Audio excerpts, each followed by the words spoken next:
সরকারের হাতে যতটুকু সময়, যতটুকু ক্ষমতা আছে সেই ক্ষমতা সরকার প্রয়োগ করেছেন। আমি বলেছিলাম 1 সপ্তাহের মধ্যে চার্জশিট হবে। আলহামদুলিল্লাহ আমরা 1 সপ্তাহের মধ্যে চার্জশিট দিতে পেরেছি সঠিকভাবে। বাকিটা আদালতের কাজ, আদালতকে আমরা সহযোগিতা করব।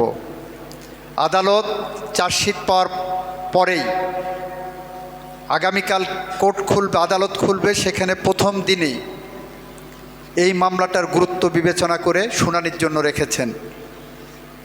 এটা আদালতের এখতিয়ার।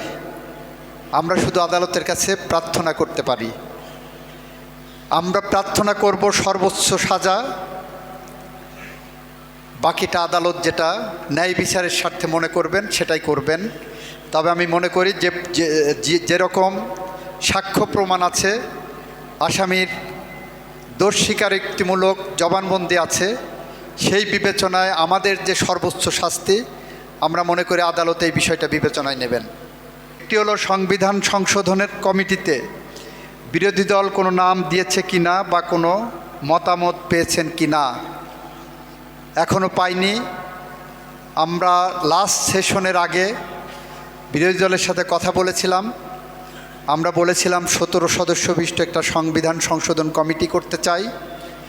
সেখানে আমাদের পক্ষ থেকে 7 জন রেখেছি, 5 জন অন্যান্য দলের প্রতিনিধি যারা আছেন, স্বতন্ত্র প্রতিনিধি যারা আছেন তাদের মধ্য থেকে রেখেছি, আর 5 জন বিরোধী দলের কাছ থেকে চেয়েছি। ওনারা বলেছেন এই সামনের সেশনে জানাবেন, আমরা অপেক্ষায় আছি।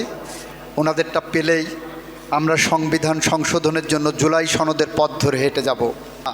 মানবাধিকার কমিশন আইন এবং গুম কমিশন আইন নিয়ে আমরা ইতিমধ্যেই প্রথম কনসালটেশন করেছি। আমাদের অনেক সুপারিশ এসেছে, সেগুলো যাচাই বাছাই করে দেখছি।